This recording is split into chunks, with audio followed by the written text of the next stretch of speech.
రాహుల్ గాంధీ గారు మేడిగడ్డ సందర్శించడం జరిగింది. ఆ రోజు ఎంటైర్ కాంగ్రెస్ పార్టీ, పిసిసి ప్రెసిడెంట్తో పాటు ఎంటైర్ కాంగ్రెస్ పార్టీకి సంబంధించిన నాయకత్వం అంతా కూడా, అందుబాటులో ఉన్న నాయకులందరూ కూడా రాహుల్ గాంధీ గారు వెంబడి మేడిగడ్డకు బ్యారేజ్ బ్రిడ్జ్కి అటెండ్ కావడం జరిగింది.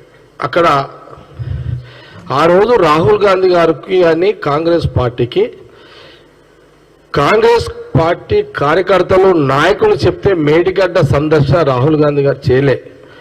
ఆ రోజు రాహుల్ గాంధీ గారు మేడిగడ్డ సందర్శన బ్యారేజ్ ఏదైతే ఉందో ఆ సందర్శన టీవీలలో, ఛానల్స్లలో, ప్రింట్ మీడియాలో దాని మీద ఒక వార్త వచ్చింది. బ్యానర్ ఐటమ్ హెడ్లైన్లో వార్త వచ్చింది, మేడిగడ్డ పిల్లరు డ్యామేజ్ అయింది. ఇది వాస్తవమే కదా. ఈ మాట నేను ఎవరికి చెప్తున్నా మీడియా ద్వారా, కాంగ్రెస్ పార్టీ ఎవరిని అడుగుతున్నదంటే కేసీఆర్ గారిని, అట్లాగే కేటీఆర్ని, అట్లాగే హరీష్ రావుని. ఎందుకంటే ఆయన గతంలో ఆయన మాజీ ఇరిగేషన్ మినిస్టర్ కాబట్టి. చాలా సింపుల్ మ్యాటర్, క్వశ్చన్ ఇదిగా. రాహుల్ గాంధీ గారు మాత్రం మేము స్వయంగా పోయినటువంటి విషయం రాజకీయం కాదు, మేము పోతేనేమో రాజకీయం. ఆ రోజు టీవీలలో, పత్రికలలో వచ్చిన వార్తని దృష్టిలో పెట్టుకొని రాహుల్ గాంధీ గారు మేడిగడ్డ పిల్లర్ ఏదైతే వంగిందో, ఏదైతే డ్యామేజ్ అయిందో దాన్ని చూడడానికి వెళ్ళారు. ఆ రోజు ఇది ప్రజల సొమ్ము, ఇది దుర్వినియోగం కావద్దు, ఇది వృధా కావద్దు అని రాహుల్ గాంధీ గారు అన్న మాట కాంగ్రెస్ పార్టీ గవర్నమెంట్లోకి వచ్చిన వెంటనే ఆ బ్రిడ్జికి సంబంధించిన పిల్లల మీద ఎంక్వైరీ చేయించి సంబంధిత అధికారులు, కాంట్రాక్టర్లు, ఆ శాఖకు సంబంధించిన ఎవరైతే మాజీలు ఉన్నారో వాళ్ళ మీద చర్యలు ఉంటాయని రాహుల్ గాంధీ గారు ఇచ్చిన ఆ రోజు డైరెక్షన్. ప్రభుత్వం అంటే ప్రజల సొమ్ముని కాపాడేదే ప్రభుత్వం. ప్రభుత్వం అంటే ప్రజల సొమ్ముని దుర్వినియోగం కానీ లేకపోతే వృధా చేయడం కానీ ప్రభుత్వం యొక్క బాధ్యత కాదు. ట్యాక్సీల ద్వారా వచ్చిన డబ్బుని, పన్నుల ద్వారా వచ్చిన డబ్బుని సరైన పద్ధతిలో సక్రమంగా ప్రజలకు, రైతులకు, మహిళలకు, యువకులకు పథకాల ద్వారా అందించడమే ప్రభుత్వం యొక్క లక్షణం. అందులో భాగంగానే రాహుల్ గాంధీ గారు ఇచ్చిన డైరెక్షన్ అది.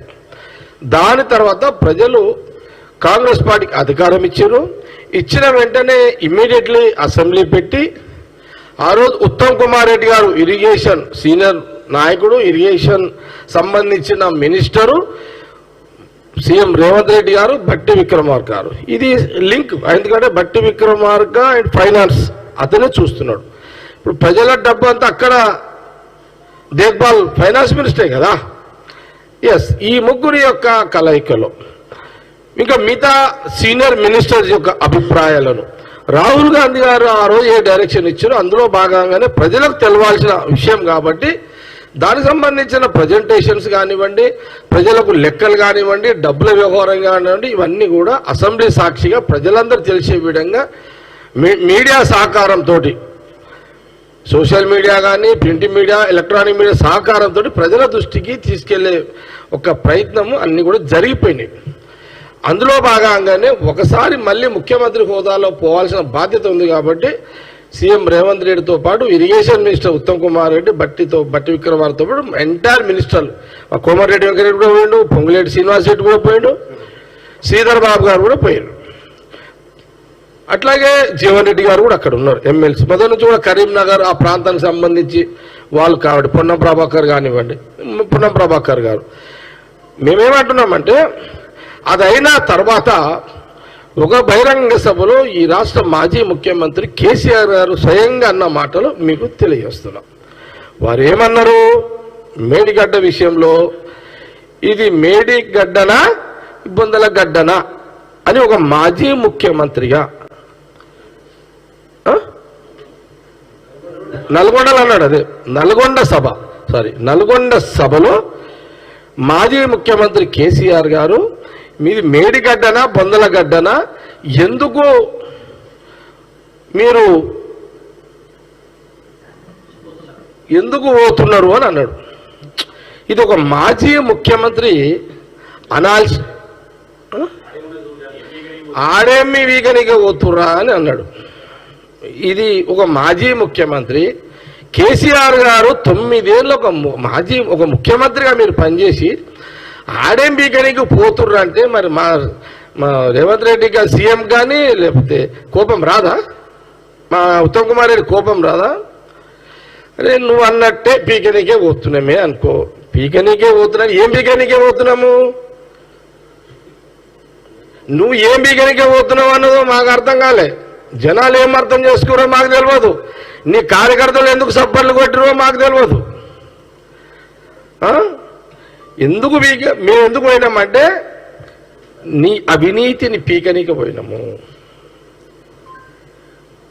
నీ ఆడ నువ్వు ఎన్ని సంచులు కట్టినావు అవన్నీ వీగనికి పోయినాము.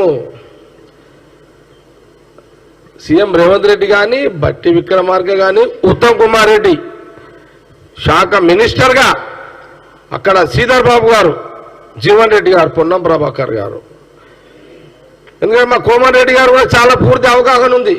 మా రాజగోపాల్ రెడ్డి కూడా తెలుసు, ఎందుకంటే వాళ్ళకి ఇంత టచ్ ఉంటుంది సబ్జెక్ట్ అంతా. అరే ఇది ఇప్పుడు కొడుకు వేదాలు చెప్తాడు, రేవంత్ రెడ్డి అట్లా మాట్లాడుతున్నాడు, సీఎం హోదాలు. హరీష్ కూడా కథలు చెప్తున్నాడు, ఏదో పిట్ట కథలు చెప్తున్నాడు. నేను హరీష్ రావు చెప్తున్నా, మిస్టర్ హరీష్ రావు, నువ్వు ముందు మీ మామకు చెప్పుపోయి, మామ నువ్వు అట్లా మాట్లాడకు. మరి మాట్లాడితే అవతల కూడా అసంటోళ్ళే ఉన్నారు. మళ్ళీ నిజంగా ఏం చేస్తారో తెలియదు కదా. ఇప్పుడు మాజీ ముఖ్యమంత్రి అసలు మాటలు మాట్లాడితే మరి యువకులు ఉన్న క్యాబినెట్లంతా ఇప్పుడు అంతా యంగ్ లీడర్స్. నువ్వు ఎంత కేసీఆర్ గారి వయసు ఎంతో నాకు తెలియదు.